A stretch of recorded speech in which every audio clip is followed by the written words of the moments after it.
Students, आज हम aldehyde बनाने की विधियां पढ़ रहे हैं। क्या बनाने की? एल्डिहाइड बनाने की विधि। वो भी किसके द्वारा? एसिल क्लोराइड के द्वारा एल्डिहाइड बनाने की विधि पढ़ रहे हैं। एसिल क्लोराइड मतलब अम्ल क्लोराइड के द्वारा एल्डिहाइड बनाने की विधि पढ़ रहे हैं। तो सबसे पहले हम यहाँ पर एक लेते हैं अम्ल क्लोराइड। ये देखिए RC≡O और Cl, ये हमारा क्या है? अम्ल क्लोराइड। इस अम्ल क्लोराइड की अभिक्रिया यदि हम किससे करा दें? पैलेडियम से। हाइड्रोजनेशन होता है इसमें, ठीक है। पैलेडियम उत्प्रेरक की तरह व्यवहार करता है यहाँ पर, और पैलेडियम और हाइड्रोजनेशन कराना है, वो भी किसकी उपस्थिति में? BaSO4 की उपस्थिति में। तो ये जो ग्रुप होता है ये एल्डिहाइड में बदल जाता है। कौन सा ग्रुप? ये पूरा ग्रुप किसमें बदल जाता है? एल्डिहाइड मतलब CHO में बदल जाता है। तो ये R तो एल्काइल ग्रुप तो जैसे का तैसा रहेगा, और ये पूरा ग्रुप एल्डिहाइड में बदल जाता है इसकी उपस्थिति में। किसकी उपस्थिति में? पैलेडियम और BaSO4 की उपस्थिति में। तो ये यहाँ पर क्या बन जाएगा? एल्डिहाइड। हम ये तो पढ़ रहे थे एल्डिहाइड बनाने की विधि किसके द्वारा? अम्ल क्लोराइड के द्वारा। तो हमने यहाँ पर एक अम्ल क्लोराइड लिया और अम्ल क्लोराइड की अभिक्रिया हमने पैलेडियम उत्प्रेरक पर हाइड्रोजनेशन करा दिया। किस पर? पैलेडियम उत्प्रेरक पर हाइड्रोजनेशन करा दिया। किसकी उपस्थिति में? BaSO4 की उपस्थिति में। तो हमारा ये क्या था? ये तो हमारा अम्ल क्लोराइड था। ये क्या था? हमारा एसिड क्लोराइड था। ये तो अम्ल क्लोराइड, और यहां से ये क्या बन गया? हमारा एल्डिहाइड।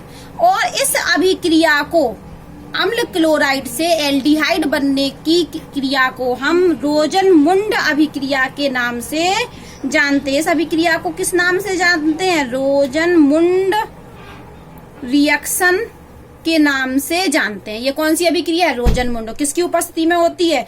उत्प्रेरक पैलेडियम से हम हाइड्रोजनेशन कराते हैं BaSO4 की उपस्थिति में। अगर हम यहाँ पर पार्शली हाइड्रोजनेशन होता है। क्या होता है? Partially hydrogenation. किसकी उपस्थिति में? BaSO4 की उपस्थिति में। मान लो कि यही अभिक्रिया है, यही हमने अम्ल क्लोराइड लिया और हमने पैलेडियम उत्प्रेरक पर हाइड्रोजनेशन करा दिया, तो यहाँ पर एल्कोहल बन जाएगा। क्या बन जाएगा? एल्कोहल। अब ये पूरा ग्रुप किस में बदल जाएगा? एल्कोहल में। और ये क्या हुआ? कंप्लीट हाइड्रोजनेशन हुआ। ये क्या हुआ?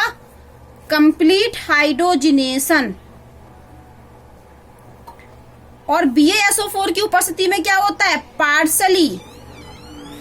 Partially hydrogenation. तो ये नोट लगा के आप इस बात को अलग लिख सकते हैं। ये रोजन-मुंड नहीं है, लेकिन ठीक है। रोजन-मुंड में तो क्या होता है? अम्ल क्लोराइड लेते हैं और हम BaSO4 की उपस्थिति में पैलेडियम और हाइड्रोजन लें, तो ये पूरा ग्रुप किस में बदल जाता है? एल्डिहाइड में बदल जाता है। इस अभिक्रिया को हम रोजन-मुंड अभिक्रिया के नाम से जानते हैं। ये नोट बना के लिख लीजिए। नोट में क्या है? यदि हम इस अभिक्रिया में BaSO4 नहीं लें तो क्या होगा? कंप्लीट हाइड्रोजनेशन होगा और एल्डिहाइड नहीं बनेगा। फिर क्या बनेगा? एल्कोहल। ठीक है। और BaSO4 की उपस्थिति में हम यदि पैलेडियम उत्प्रेरक पर हाइड्रोजनेशन कराते हैं तो अम्ल क्लोराइड क्या बन जाता है? एल्डिहाइड बन जाता है। इस अभिक्रिया को हम रोजन-मुंड अभिक्रिया के नाम से जानते हैं। अब हम एक और एग्जाम्पल ले लेते हैं रोजन-मुंड का। ये देखिए, ये लिया हमने, ये बेंजीन लिया और बेंजीन पर ये हमने C≡OCl जोड़ दिया। इसका नाम क्या है? Benzyl chloride. और इसकी अभिक्रिया भी हमने किससे करा दी है? हाइड्रोजनेशन करा दिया। किसकी उपस्थिति में? PD और बेरियम सल्फेट की उपस्थिति में। तो क्या होता? मैंने क्या बोला था? ये वाला पूरा ग्रुप किससे बदल जाएगा? एल्डिहाइड में। तो एल्काइल ग्रुप वैसे का तैसा रहता है, तो यहाँ एल्काइल ग्रुप था, यहाँ एराइल ग्रुप है, तो एराइल ग्रुप जैसे का तैसा। और ये इधर क्या बन गया? ये क्या बन गया? ये ग्रुप बदला, ये क्या बन गया? CHO में बदल गया। तो ये क्या बन गई हमारी? बेंजल्डिहाइड। ठीक है। तो ये ग्रुप बदल जाता है CHO में। किसकी उपस्थिति में? इन अभिकर्मक की उपस्थिति में। शॉर्टकट में बोलेंगे तो C≡OCl जो बंध है, ये वाला ग्रुप है, ये CHO में बदल जाता है। किसकी उपस्थिति में? पैलेडियम BaSO4 यदि हम हाइड्रोजनेशन करा दें इसकी उपस्थिति में। और एक बात सुन लीजिए कि इस अभिकर्मक को हम लिंडलार अभिकर्मक के नाम से भी जानते हैं। ये जो अभिकर्मक है ना, ये आपका ये PDBaSO4, इसको हम कौन सा उत्प्रेरक के नाम से जानते हैं? ये कौन सा कैटालिस्ट है हमारा? ये BaSO4। हाइड्रोजनेशन तो हम करा रहे हैं, किसकी उपस्थिति में करा रहे हैं? पैलेडियम बेरियम सल्फेट की उपस्थिति में। तो इस ये उत्प्रेरक है, ये हमारा क्या है?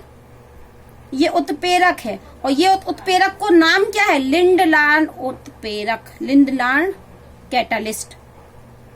ठीक है, ये भी अलग से नोट बना के लिख लेना कि यहाँ ये हाइड्रोजनेशन करा रहे हैं हम। रोजनमुंड में क्या हो रहा है? हाइड्रोजनेशन हो रहा है, लेकिन किसकी उपस्थिति में? PDBaSO4 की उपस्थिति में। और जो PDBaSO4 है, ये क्या है? उत्प्रेरक है। और कौन सा उत्प्रेरक है? लिंडलार उत्प्रेरक कैटालिस्ट। ये भी आप लिंडलार उत्प्रेरक के बारे में भी कक्षा 11 में थोड़ा सा पढ़ चुके हैं। तो आज हमने एल्डिहाइड बनाने की विधि पढ़ी, वो भी किसके द्वारा? अम्ल क्लोराइड के द्वारा। तो यहाँ पर हमने एक अम्ल क्लोराइड लिया और क्या कराया? हाइड्रोजनेशन कराया। किसकी उपस्थिति में? हम चाहे तो PD आना लिखें, यही नीचे भी लिख सकते हैं। हाइड्रोजनेशन H2 हाइड्रोजनेशन कराया, किसकी उपस्थिति में? PDBaSO4 की उपस्थिति में। और PDBaSO4 हमारा क्या है? एक लिंडलार उत्प्रेरक है। और इस उत्प्रेरक की उपस्थिति में जब हाइड्रोजनेशन होता है तो ये पूरा ग्रुप एल्डिहाइड में बदल जाता है, और इस अभिक्रिया को हम रोजनमुंड अभिक्रिया कहते हैं। फिर मैंने कहा कि यदि हम BaSO4 ना लें, उत्प्रेरक सिर्फ क्या ले लें? पैलेडियम। BaSO4 ना लें, यदि BaSO4 नहीं लिया, अलग से नोट है, तो क्या होगा? कंप्लीट हाइड्रोजनेशन हो जाएगा, और फिर हमारा एल्डिहाइड नहीं बनेगा, फिर हमारा बनेगा एल्कोहल। फिर ये रोजनमुंड का ये वाला एग्जाम्पल है, और एक एग्जाम्पल मैंने ये और लिया, बेंजिल क्लोराइड ले लिया। तो बेंजिल क्लोराइड भी लिया, हमने क्या करा दिया? हाइड्रोजनेशन। किसकी उपस्थिति में? PDBaSO4 की उपस्थिति में। ये उत्प्रेरक है, कौन सा उत्प्रेरक? लिंडलार उत्प्रेरक। तो ये वाला ग्रुप फिर से किस में बदल जाएगा? CHO में बदल जाएगा। अब हम दूसरी विधि पढ़ते हैं। ये हमने पढ़ा अम्ल क्लोराइड के द्वारा एल्डिहाइड बनाना। अब हम पढ़ते हैं दूसरा, नाइट्राइल और एस्टर के द्वारा। किसके द्वारा? नाइट्राइल एवं एस्टर से। तो नाइट्राइल ग्रुप आप जानते हो CN होता है, और एस्टर क्या होते हैं? जहां C double bond OR group हो। ठीक है, ये तो आप जानते होगे ना। नाइट्राइल मतलब जहां CN जोड़ा हो, और एस्टर मतलब C डबल OR ग्रुप जोड़ा हो। तो हमें नाइट्राइल और एस्टर से क्या बनाना है? एल्डिहाइड। क्या बनाना है? एल्डिहाइड। तो हम सबसे पहले एक नाइट्राइल ले लेते हैं। ये देखिए RC, ये RCN ले लिया हमने। क्या ले लिया? RCN। और RCN नाइट्राइल हमने लिया, और किसकी उपस्थिति में अभिक्रिया करा दें? SnCl2 की उपस्थिति, SnCl2 और प्लस HCl ले लें। क्या ले लें? SnCl2 plus HCl। अभिकर्मक क्या लेना है? SnCl2 plus HCl। और यहाँ पर क्या लिया? ये हमने नाइट्राइल। तो ये अभिकर्मक क्या करता है? इस नाइट्राइल ग्रुप को, किस ग्रुप को? इस यहाँ पर क्या होगा?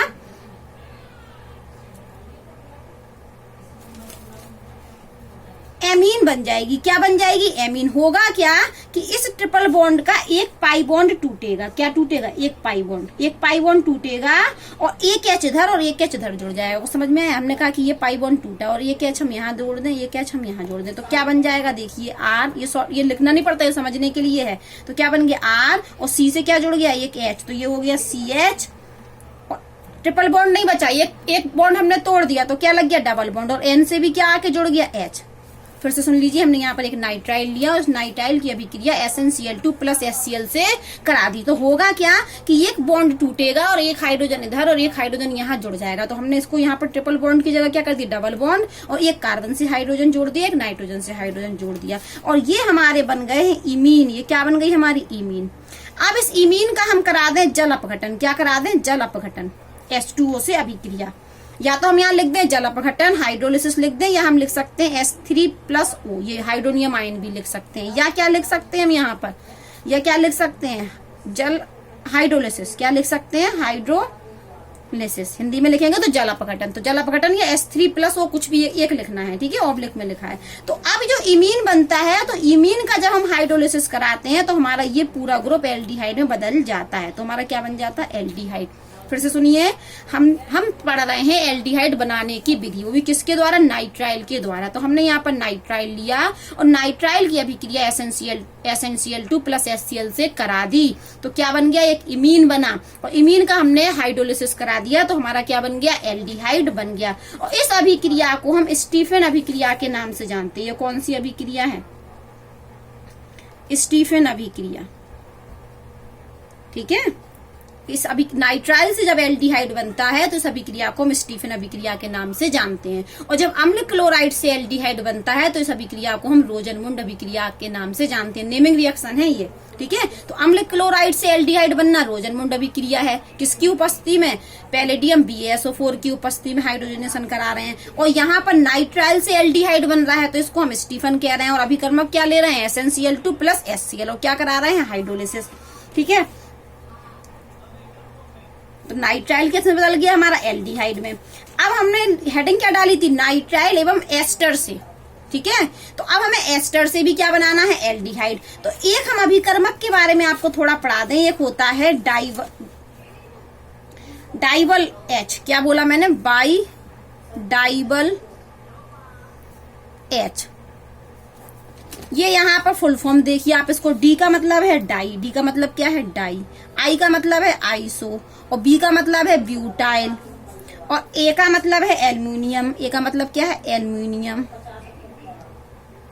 और एल्यूमिनियम हो गया, एल का मतलब एल्यूमिनियम, और एच का मतलब है हाइड्राइड, ठीक है। तो ये एक अभिकर्मक है जिसका शॉर्टकट में बोलते हैं डाइवल H, डाइवल मतलब di iso butyl aluminium hydrides, ठीक है।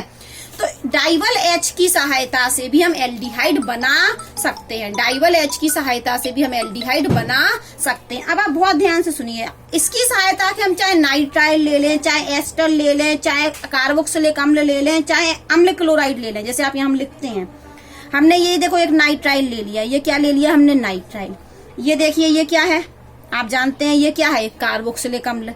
ये हमने देखिए क्या ले लिया, अम्ल क्लोराइड। ये देखो पहला, ये दूसरा, ये तीसरा, और चौथा ले रहे हैं हम एस्टर, ठीक है। इसका नाम क्या है, ये हमारा नाइट्राइल है। ये क्या है हमारा, कार्बोक्सिलिक एसिड है, और ये क्या था हमारा, एसिड क्लोराइड है, और ये हमारा क्या है, एस्टर। तो ध्यान से सुनिए, डाइवल H एक ऐसा अभिकर्मक है जो नाइट्राइल को भी एल्डिहाइड में बदल देता है, कार्बोक्सिलिक को भी बदल देता है, अम्ल क्लोराइड को भी बदल देता है, और एस्टर को भी। मतलब अगर इन चारों में से कोई भी ले लें हम, और किससे अभिक्रिया करा दें, डाइवल H से, किससे अभिक्रिया करा दें, डाइवल H। डाइवल H क्या होता है, di iso butyl aluminium hydrides. यदि इन चारों में हम किसी की भी अभिक्रिया डाइवल H से करा दें तो हमारा एल्काइल ग्रुप तो जैसे का तैसा रहेगा, और डाइवल H में इतनी क्षमता है कि वो नाइट्राइल ग्रुप को किसमें बदल देगी, एल्डिहाइड में। और अगर हमने कार्बोक्सिलिक अम्ल लिया तो कार्बोक्सिलिक ग्रुप को भी किससे बदल देगी, एल्डिहाइड में। यदि ये एसिल क्लोराइड ये वाला ग्रुप हुआ तो इसको भी डाइवल H किससे बदल देगा, एल्डिहाइड में, और ये वाला ग्रुप हुआ तो इसको भी किससे बदल देगा, एल्डिहाइड में। तो हम यहाँ कहना ये चाह रहे हैं कि जो डाइवल H अभिकर्मक होता है वो नाइट्राइल को भी एल्डिहाइड में बदल सकता है, कार्बोक्सिलिक अम्ल को भी एल्डिहाइड में बदल सकता है, एसिड क्लोराइड को भी एल्डिहाइड में बदल सकता है, और एस्टर को भी एल्डिहाइड में बदल सकता है। अगर आपको ऐसा समझ आया तो अलग अलग देख लीजिए। हमने सबसे पहले क्या ले लिया, एक नाइट्राइल ले लिया, क्या ले लिया, नाइट्राइल, और नाइट्राइल की अभिक्रिया हमने डाइवल H से करा दी। तो हम क्या बोल रहे हैं कि डाइवल H क्या करेगा, इस ग्रुप को किसमें बदल देगा, इस ग्रुप को, CN को, CHO में, एल्डिहाइड में। तो क्या बन गया, CHO। दूसरा ले लेते हैं, अब हमने ले लिया कार्बोक्सिलिक अम्ल, और किससे अभिक्रिया करा दी, डाइवल H से। किससे करा दी, डाइवल H से। तो डाइवल H क्या करेगा, इस ग्रुप को किससे बदल देगा, एल्डिहाइड में। तो क्या बन गया हमारा, एल्डिहाइड। तीसरा देखिए हम अम्ल क्लोराइड ले लेते हैं, RC+OCl। फिर हमने किससे अभिक्रिया करा दी, डाइवल H। तो डाइवल H इस ग्रुप को किससे बदल देगा, एल्डिहाइड में। तो क्या बन जाएगा हमारा, RCHO। अब चौथी बार में हमने क्या ले लिया, एक एस्टर ले लिया, और एस्टर की अभिक्रिया हमने किससे करा दी, डाइवल H से। तो ये ग्रुप पूरा किससे बदल जाएगा, एल्डिहाइड में। ठीक है। तो डाइवल H नाइट्राइल को भी नाइट्राइल ग्रुप को भी एल्डिहाइड में बदल सकता है, कार्बोक्सिलिक ग्रुप को भी बदल सकता है, अम्ल क्लोराइड ग्रुप को भी बदल सकता है, और एस्टर वाले ग्रुप को भी एल्डिहाइड में बदल सकता है। ये अलग अलग लिख दी, यहाँ हमने साथ में बोल रहे थे, ये या करके लिखना, ये दोनों बातें एक ही हैं कि अगर हम इन चारों की अभिक्रिया किससे करा दें, डाइवल H से, तो ये चारों किसमें बदल जाते हैं, एल्डिहाइड में बदल जाते हैं। और हम क्या पढ़ रहे थे, नाइट्राइल और एस्टर से क्या बनाना, एल्डिहाइड। तो नाइट्राइल से तो स्टीफन अभिक्रिया से भी बन जाता है, और यदि हम नाइट्राइल को क्या ले लें, डाइवल H से करा दें तो अभी हमारा एल्डिहाइड बन जाएगा, और एस्टर का भी डाइवल S से क्रिया करा दें तो एल्डिहाइड बन जाएगा। तो यहाँ एक दो अभिक्रिया हम और ले लेते हैं, ये देखिए किताब में।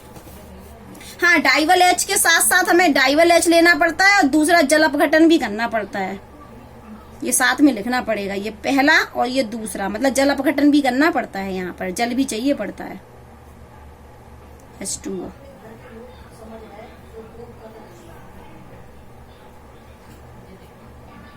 ठीक है, जल अपघटन भी करना पड़ेगा हमें साथ में, ये मैं भूल गई हूँ उसे। ठीक है, अब आप किताब पे आइए, ये देखिए ये क्या था, ये हमने RCN लिया और किससे करा दी, देखो डाइवल H लिख सकते हैं हम, डाइवल H, ये देखिए डाइवल H का हमने नाम क्या बताया था, di iso butyl aluminium hydride.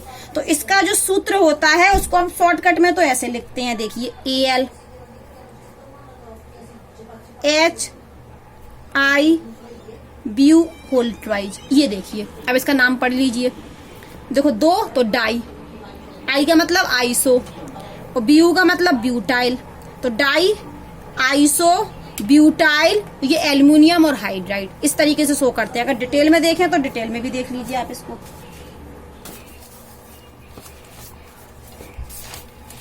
ये होता है Al, यहाँ पर जुड़ा होता है हाइड्रोजन, और ये यहाँ पर ब्यूटाइल ग्रुप जुड़ा होता है, ये CH,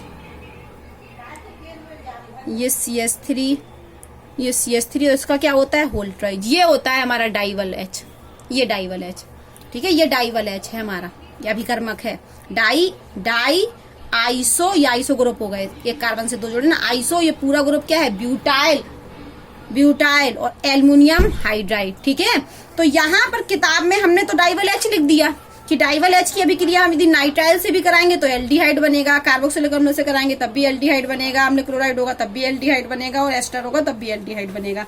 किताब इसको कैसे लिख रही है, डाइवल H नहीं लिख रही है, वो ये चीज लिख रही है, कुछ भी लिख सकते हैं हम। तो देखिए उन्होंने क्या किया, RCN लिया, नाइट्राइल लिया, और पहले नंबर पे क्या लिखा, डाइवल H, ये लिखा ना ALHIBU का होल ट्वाइस, और दूसरे नंबर पर जल अपघटन कराना है, तो ये CN ग्रुप किससे बदल गया, CHO में। अब आप यहाँ देखिए एक रिएक्शन और लिखिए, ये पूरा ग्रुप है, किस पर ध्यान दो, CN पर, और ये आप इसको और इसको मैच करो, डिट्टो बिल्कुल सेम टू सेम है। देखिए CH3 तो CH3, फिर CH तो CH, फिर डबल बॉन्ड तो डबल बॉन्ड, फिर CH तो फिर CH, फिर CH2 तो फिर CH2, फिर CH2 तो CH2, बस यहाँ क्या था CN, और यहाँ पर क्या बन गया CHO। किसने बना दिया CHO, इसको डाइवल H ने। ये देखो ALHIBU का होल ट्वाइस लिखा है, और जल अपघटन किया।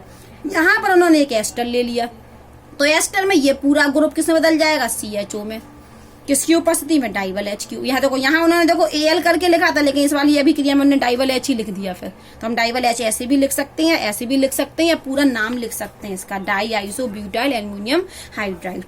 तो अभी हमने पढ़ लिया अपना, क्या पढ़ लिया, एल्डिहाइड बनाना किसके द्वारा, अम्ल क्लोराइड के द्वारा, जिस अभिक्रिया को हम रोजनमुंड अभिक्रिया कहते थे। फिर हमने पढ़ा नाइट्राइल के द्वारा SnCl2 और HCl लिया, तब हम इसको स्टीफन अभिक्रिया कहते थे। और डाइवल H से भी नाइट्राइल बनता है, लेकिन ये स्टीफन नहीं है कि तुम सोचो कि ये CnCHO में बदल गया तो ये स्टीफन है, नहीं, स्टीफन में क्या लेते हैं हम, SnCl2 प्लस HCl, और ये डाइवल H के द्वारा बना। तो डाइवल H में तो नाइट्राइल भी हो सकता, कार्बोक्सिलिक भी हो सकता, और ये वाला अम्ल क्लोराइड भी हो सकता है, और एस्टर भी हो सकता है। ठीक है।